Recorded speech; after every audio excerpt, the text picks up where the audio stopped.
So another video, another new loan app po at mainit-init na naman itong loan app na ito which is itong si Kita Cash Loan App. And guess what guys, isa na naman pong loan app na talaga naman ang bilis pumasok sa ating GCash account. So masasabi natin nakakautang agad-agad. Instant loan offer, fast disbursement, everybody can apply kasi no income proof naman po siyang hinihingi. But of course dahil bago tong loan app na ito at bago ako magpatuloy, disclaimer lang po no, kahit bago lang itong loan app na ito at from the moment that I'm trying this loan app is wala pa po siyang download. This video is just based on my personal experience lang po na gusto ko i-share sa inyo para mabigyan ko kayo ng tamang expectation. And by the way, if you are new to my channel, nagre-review po tayo ng different online loan apps or online loan services, legit man or hindi, new man or existing, sinisilip ko po yan at sinusubukan ko mismo. Nagbibigay po tayo dito ng legit tips, reviews, and recommendation and what online loan apps or loan services to avoid. Kaya kung gusto mo itong mga videos, again consider subscribing at i-click mo yung bell button para lahat ng videos kayo updated and notified ka. Back to this, bagong loan app nga po which is nagangalang Kita Cash Online Peso Loan. Under na po siya kay CMS Spot Gold Lending Corporation. Kasi visit tayo the SEC website po no. Under sa list of recorded online lending platform, hindi ko po makita yung kanyang registration. Ito na naman tayo no sa mga bagong loan app na hindi pa naman din sila nakaregister sa SEC website pero available na po sila sa public. Available na siya to download. Kaya dapat diba sinisilip talaga natin. Kaya kung bago mo pa lang siya encounter, panoorin mo muna yung video.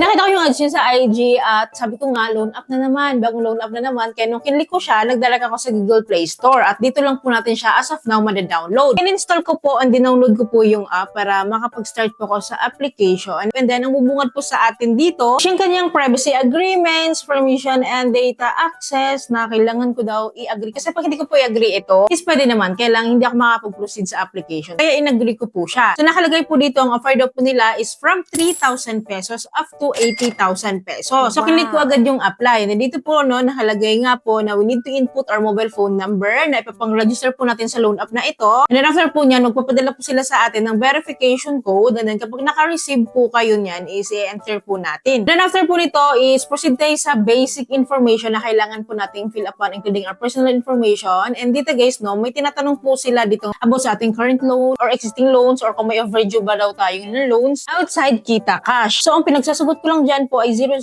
and no. And after po niyan, of course, no, we need to input still our educational level, marital status, and monthly expenses. Kailangan din natin i-input. And then dito sa baba is the contact information. Hindi po ito contact reference ha. Ito po yung email address po natin na kailangan po natin i-provide. And then dito sa pinakababa is the work information naman po. And then dito guys, don't worry. Wala tayong income proof na i-upload dito. Kailangan po natin fill up para makapag-proceed tayo sa next application. And then after po nito is our emergency contact person na po ito. And then tatlo po yung hinihingi nila dito at magdadirect po siya sa ating phone book list. And after po nito is the identification po or the ID verification na po ito. And ito po yung mga IDs po na nire-require po nila. So pili lang po tayo ng isa lang po dyan and then pipicturean din po natin right away. Kapag napicturean po natin yan, mag-auto-capture din po yung ating ID details including our full name, ID number, gender, birthday. So kung may fill upan tayo dyan, minimal na lang. So anyways, after po nito, is a withdrawal account na po na kailangan natin i-provide at mayroon silang dalawa pong choices, either e-wallet at bank account. Ang pinili ko po ay si e-wallet, under po kay GCash. And then after po neto is nagka-countdown na po siya in 5 seconds lang. And meron po tayo agad instant loan offer po. Sa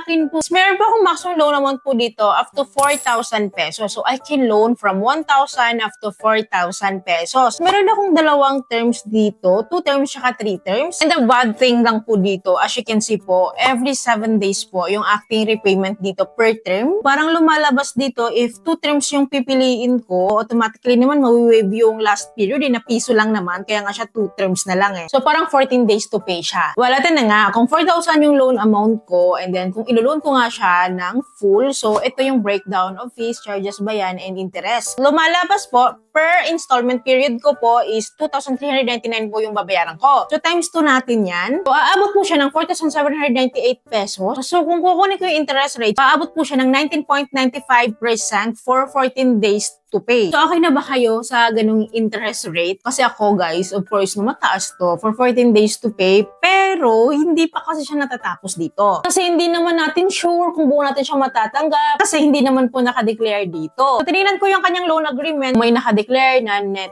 proceeds natin or yung amount na receive natin. Pero sample computation na yun nandito. Hindi talaga ito yung kanilang loan offer sa akin. So wala akong makuhang sagot dito. So as usual pa rin po, no? Well, medyo fishy siya ha. Kasi tatandaan nyo, kapag hindi transparent po yung isang loan, fishy yun. Well, to be honest lang din naman, no? Yung format niya po is katulad po siya ng format ni B-Loan, ni Peso X, ni Peso East na na-try ko na rin po as in ganito.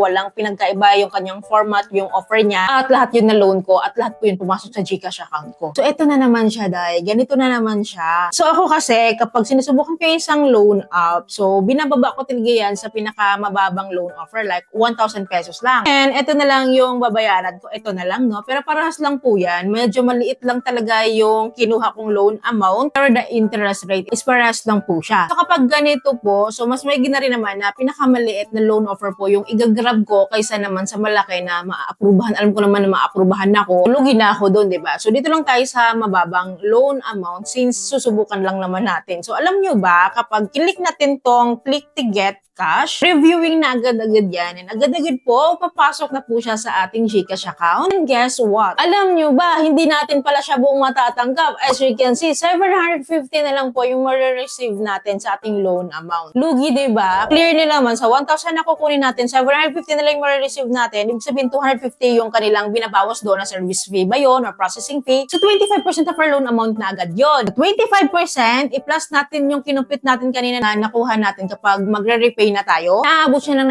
19.95%. So, lumalabas wala na sa 44.95%. So, let us say 45% of our loan amount. Yun yung kikitain nila sa atin. So, again ha, to sum it up, mataas ang effective interest rate, hindi buong matatanggap, and then for 7 days po yung kanyang repayment, though 14 days to pay siya. Pero every 7 days tayong magbabayad. Tatanungin kita ngayon, gusto mo pa rin bang mangutang sa ganito? Yes, nakakautang, nakaka-disburse, pero lugi po tayo. I don't think na nakakatulong siya. Kasi alam nyo, kasi okay lang sana sa akin yung interest rates kanina. Pero sana naman, dapat naman, buo naman sanang matatanggap. Kasi sobrang laki po ng kita nila sa atin. Well, kung ako sa inyo, no, pag-isipan yung mabuti, dahil kung ako'y tatanungin nyo, hindi ko po talaga siya marerecommend. So, nag-take na tayo ng risk dito, huwag nyo na akong gayahin, kung di naman ito makakatulong sa inyo, at kung mahirapan na din kayo magbayad, kasi lugi po talaga, lugi as in, lugi po kayo dito. Pag-isipan mabuti, guys, ha, kasi wala naman ako magagawa kung gusto mo pa rin siyang i-try, kasi kayo naman yung nangangailangan, ano, hindi naman ako, pero at least nakita nyo, i-share ko siya sa inyo bago nyo pa lang siya din subukan. So, you do you pa rin. Pero again, pag-isipan mabuti. So, ito na yung sasabi ko sa inyo na fishy po talaga kapag hindi po transparent yung isang loan up, expect the unexpected po talaga. So, hindi niya naman dineclare na po siyang matatanggap. So, ang ending talagang, hindi pala talaga siya buong matatanggap. Again, pag-isipan pong mabuti itong si Kita Cash loan up. Of course, no, if ever decided kayo, please borrow only what you can afford to handle. So, yun lamang po. Ay po may natutulong sa video. Ay po nakatulong tong video sa inyo. Kung nagustuhan niyo po yung video, please don't forget to like, share, and subscribe. At click yung bell button para lahat ng videos kayo sa notified po kayo. So, thank you for watching this video. See you in my next video. Bye!